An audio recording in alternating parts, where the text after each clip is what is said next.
सोचो, अगर तुम एक प्लेन में सफर कर रहे हो, सब कुछ बिल्कुल ठीक चल रहा हो और अचानक मौत तुम्हारी तरफ बढ़ने लगे। आज की कहानी एक ऐसे इंसान की है जिसका नाम है चक, जो एक खतरनाक प्लेन क्रैश के बाद जिंदा रहने की जंग लड़ता है। कहानी की शुरुआत एक तेज तूफान में हिचकोले खाते हुए प्लेन से होती है, जहां हमारा मेन कैरेक्टर चक आराम से वॉशरूम में बैठा होता है। अचानक प्लेन का प्रेशर खराब होने लगता है और जोर के झटके से दरवाजा खुल जाता है। इसी दौरान कार्गो हिस्से में आग लग जाती है, जो तुरंत एक बड़े धमाके में बदल जाती है। पायलट तुरंत चक को उसकी सीट पर बैठने का हुक्म देता है, क्योंकि प्लेन को समुद्र में इमरजेंसी लैंडिंग करनी होती है। वह उसे लाइफ राफ्ट देता है और सीट बेल्ट बांधने को कहता है। प्लेन तेजी से नीचे गिर रहा होता है और समुद्र अब ज्यादा दूर नहीं रहता। इसी पल चक को याद आता है कि उसकी गर्लफ्रेंड की दी हुई पॉकेट वॉच गिर गई है। पायलट उसे लाइफ जैकेट पहनने को कहता है, लेकिन वह थोड़ी दूर होती है। चक वॉच के लिए अपनी सीट बेल्ट खोल देता है और लड़खड़ाते हुए उसे उठाने जाता है। जैसे ही वह वॉच उठाता है और वापस जैकेट लेने की कोशिश करता है, प्लेन का एंगल अचानक बदल जाता है और वह अपनी जगह से हिल भी नहीं पाता। पायलट जब देखता है कि चक अपनी सीट पर नहीं है, तो वह खुद भी बेल्ट खोल देता है, लेकिन तेज झटकों की वजह से बुरी तरह घायल हो जाता है। बड़ी मुश्किल से पायलट प्लेन को समुद्र की सतह पर उतारता है, मगर लैंडिंग ठीक नहीं होती और पानी तेजी से अंदर भरने लगता है। क्योंकि चक ने सीट बेल्ट नहीं बांधी होती, इसलिए वह किसी तरह बच जाता है। अचानक प्लेन का ऊपरी हिस्सा फट जाता है और समुद्र का पानी अंदर आने लगता है। खुशकिस्मती से चक के हाथ में इन्फ्लेटेबल राफ्ट होती है, मगर जैसे ही वह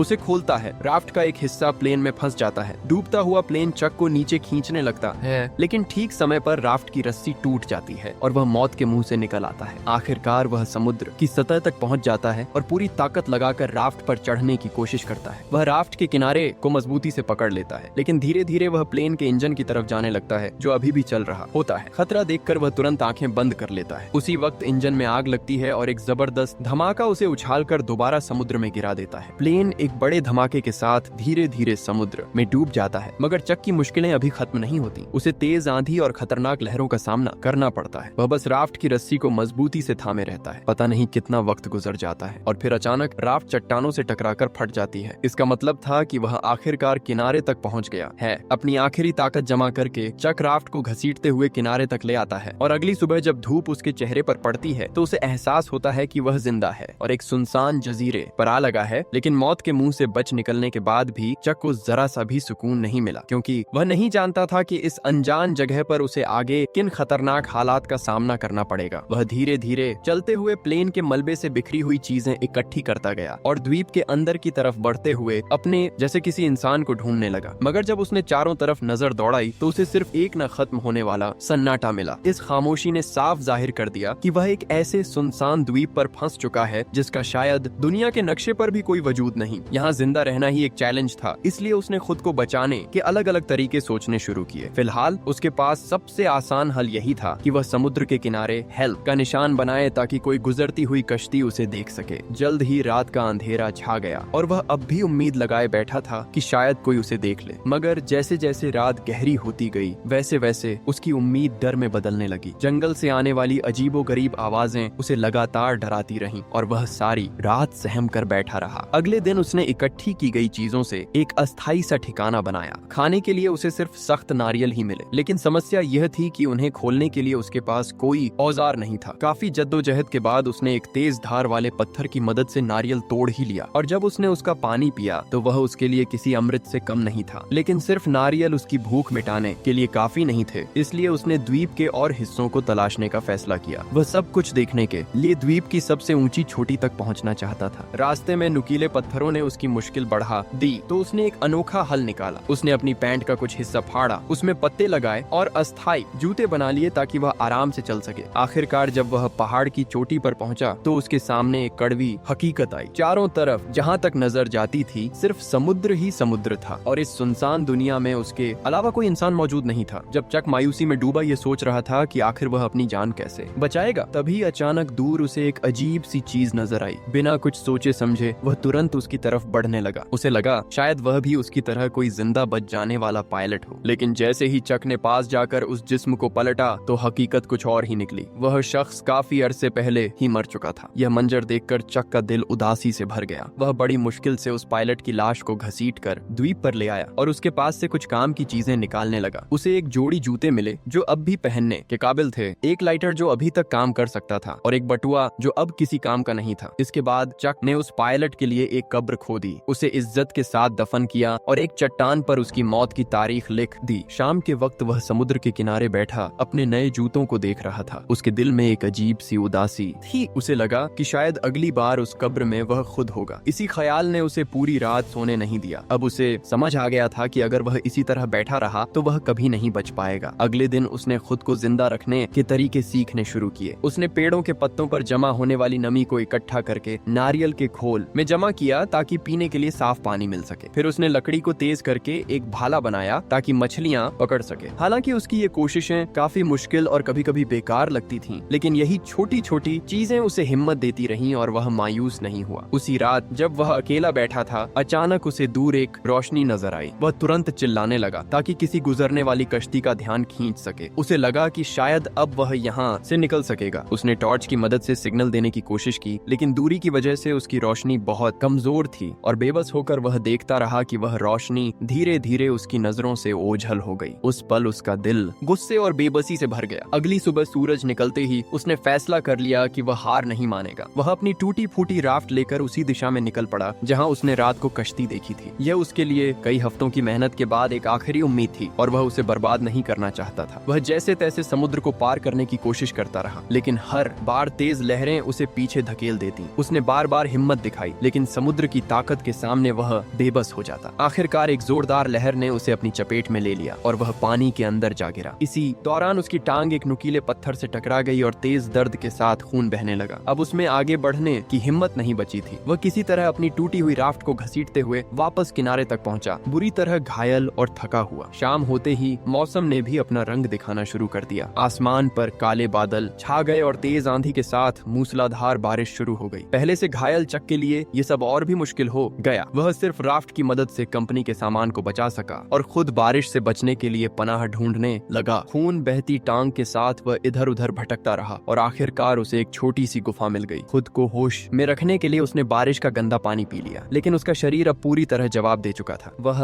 वहीं जमीन पर गिरकर बेहोश हो गया और जैसे ही उसकी टॉर्च की बैटरी खत्म हुई, अंधेरा उसे पूरी तरह अपने घेरे में ले गया। अगले दिन जब चक की आंख खुली तो तेज दर्द के साथ उसे एहसास हुआ कि उसकी टांग का जख्म अब और ज्यादा खराब हो चुका है और उसमें सड़ने के आसार दिखने लगे थे। इस सुनसान द्वीप पर अगर चक ने अपने जख्म का इलाज न किया तो यह उसकी जिंदगी के लिए एक और बड़ा खतरा बन सकता था। जिंदा रहने की थोड़ी सी भी उम्मीद के लिए उसे अपनी जिद छोड़नी पड़ी और आखिरकार उसने वे पार्सल खोलने का फैसला कर लिया जिन्हें वह अब तक अमानत समझकर संभाल कर रखे हुए था। जब उसने पैकेज खोले तो अंदर से अजीबोगरीब चीजें निकली। एक दर्जन वीडियो टेप्स, एक गिफ्ट की तरह सजा हुआ वॉलीबॉल, एक खूबसूरत लंबी ड्रेस और सबसे अलग नजर आने वाली एक जोड़ी स्केट्स। लेकिन एक आखिरी पार्सल ऐसा था जिसे उसने फिर भी नहीं खोला। शायद वह अपनी आखिरी उम्मीद को जिंदा रखना चाहता था। चक ने पार्सल की पैकिंग में मौजूद फोम को अपने जख्म पर लगाया, फिर जूतों के फीते खोलकर उनसे अस्थायी पट्टी बांध ली। स्केट्स के ब्लेड उसके लिए सबसे कीमती औजार बन गए और लंबी ड्रेस की जाली से उसने एक साधारण सा मछली पकड़ने का जाल तैयार कर लिया। कई दिनों की कोशिश के बाद आखिरकार वह पहली बार पेट भरकर खाना खाने में कामयाब हुआ। लेकिन कच्चा खाना निगलना आसान नहीं था, इसलिए उसने आग जलाने का फैसला किया। वह सुबह से शाम तक और फिर रात भर लगातार लकड़ी रगड़ता रहा, मगर उसकी मेहनत के बावजूद वह छोटी सी चिंगारी आग में तब्दील न हो सकी। उसके हाथ छिल गए, उनसे खून बहने लगा और उसी दर्द के साथ उसका गुस्सा भी फूट पड़ा। द्वीप की सख्त जिंदगी और पुराने जख्मों ने उसे अंदर से तोड़ दिया था। वह थककर समुद्र के किनारे बैठ गया, अपने जख्मों को पानी से साफ किया, मगर तेज दर्द ने उसे एक बार फिर उसकी बेबसी का एहसास दिलाया। अब उसके सामने सिर्फ एक ही सवाल था, क्या वह जिंदा रह पाएगा? इसी दौरान वह वॉलीबॉल जिसे वह गुस्से में फेंक चुका था उसके पास पड़ी थी। उस पर उसके खून से सने हाथ का निशान साफ नजर आ रहा था और उसी पल उसके दिमाग में एक अजीब ख्याल आया। उसने उस निशान पर आंखें और एक हल्की सी मुस्कान बना दी और वह वॉलीबॉल अब एक चेहरे जैसी लगने लगी। भयानक तन्हाई ने उसे मजबूर कर दिया था और उसने फैसला किया कि वह इस चेहरे को अपना दोस्त बना लेगा। उसने उसका नाम रखा विल्सन।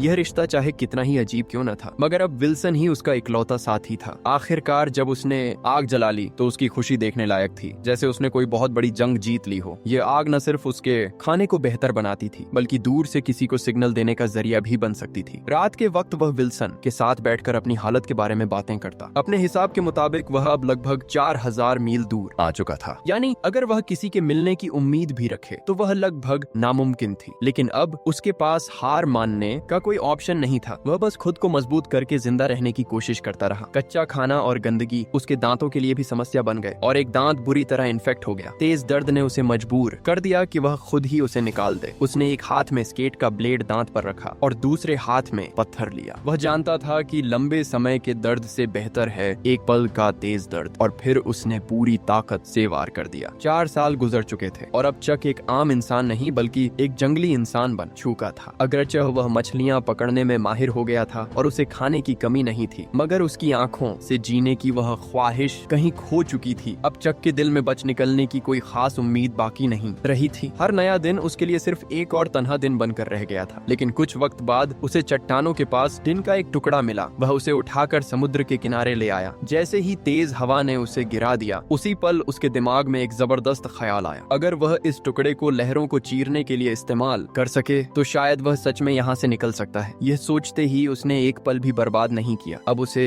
हर हाल में इस द्वीप से निकलना था। चक तुरंत काम में लग गया। सबसे पहले उसने एक नाव बनाने का फैसला किया। उसने टहनियां इकट्ठी की, उन्हें जोड़ा और जंगली बेलों की मदद से एक मजबूत ढांचा तैयार किया। इसी दौरान एक रात वह विल्सन से झगड़ बैठा और गुस्से में आकर उसने अपने 4 साल पुराने साथी को दूर फेंक दिया। लेकिन जैसे ही उसका गुस्सा शांत हुआ, उसे अपनी गलती का गहरा एहसास हुआ। वह तुरंत अंधेरे में विल्सन को ढूंढने निकल पड़ा और जब उसे मिला तो उसके चेहरे को फिर से ठीक किया, जैसे वह किसी जिंदा दोस्त को मना रहा हो। वक्त गुजरता गया और आखिरकार उसकी लकड़ी की नाव तैयार हो गई। उसने अपना सामान तैयार किया और अब सिर्फ सही हवा का इंतजार था। उसने द्वीप पर अपने फंसे होने का एक निशान भी छोड़ दिया, एक यादगार कि वह यहाँ था। 4 साल इस बेदर्द द्वीप पर कैद रहने के बाद अब वह जाने के लिए तैयार था। जैसे ही हवा उस दिशा में चलने लगी जिसकी उसे जरूरत थी, उसने खुशी से नाव को समुद्र की तरफ धकेल दिया और अपने इकलौते साथी विल्सन के साथ एक नई जिंदगी की तलाश में निकल पड़ा। समुद्र की लहरें अब भी वैसी ही खतरनाक थीं, मगर अब वे उसे रोक नहीं सकती थीं। हर लहर जैसे उसे डुबोने की कोशिश करती, मगर वह हिम्मत के साथ उन्हें चीरता आगे बढ़ता गया। हर बार जब वह मौत के करीब जाकर बचता, उसके अंदर जीने की ख्वाहिश और मजबूत हो जाती। लेकिन उसकी असली परीक्षा अभी बाकी थी। अचानक एक और भयानक तूफान ने उसे घेर लिया। बारिश इतनी तेज थी कि आंखें खोलना भी मुमकिन नहीं था। वह बेबस होकर नाव को पकड़े लहरों के रहम ओ करम पर छोड़ दिया गया। खुशकिस्मती से वह इस तूफान से बच निकला, लेकिन उसकी नाव बुरी तरह तबाह हो चुकी थी और सबसे बड़ा नुकसान उसका इकलौता दोस्त था। जब उसे एहसास हुआ तब तक बहुत देर हो चुकी थी। विल्सन समुद्र की बेदर्द लहरों के साथ दूर जा चुका था। अचानक सब कुछ भूलकर चक समुद्र में कूद पड़ा और विल्सन को बचाने की कोशिश करने लगा, लेकिन दूरी बहुत ज्यादा थी और गहरा समुद्र उसे बार बार डरा रहा था। एक तरफ उसकी जान बचाने वाली नाव थी और दूसरी तरफ उसका 4 साल का इकलौता सहारा, मगर अब वह कुछ नहीं कर सकता था। वह बेबसी से देखता रहा और विल्सन हमेशा के लिए लहरों में खो गया। आखिरकार उसने नाव का चप्पू भी फेंक दिया और खुद को किस्मत के हवाले कर दिया कि अब समुद्र ही उसका अंजाम तय करेगा। लेकिन ठीक उसी पल एक अजीब सी सीटी की आवाज उसके कानों में गूंजी। अपनी आखिरी ताकत जुटाकर जब वह मुड़ा तो उसके सामने एक बड़ा मालवाहक जहाज खड़ा था। जहाज पर मौजूद लोगों ने भी उसे देख लिया और यूं कई सालों की तकलीफ के बाद चक आखिरकार बचा लिया गया। वापस शहर आकर उसके जिंदा बच जाने की कहानी हर जगह मशहूर हो गई। मगर जब दरवाजा खुला तो सामने एक अजनबी आदमी खड़ा था। तब उसे सच्चाई का पता चला कि जिसका वह इंतजार करता रहा वह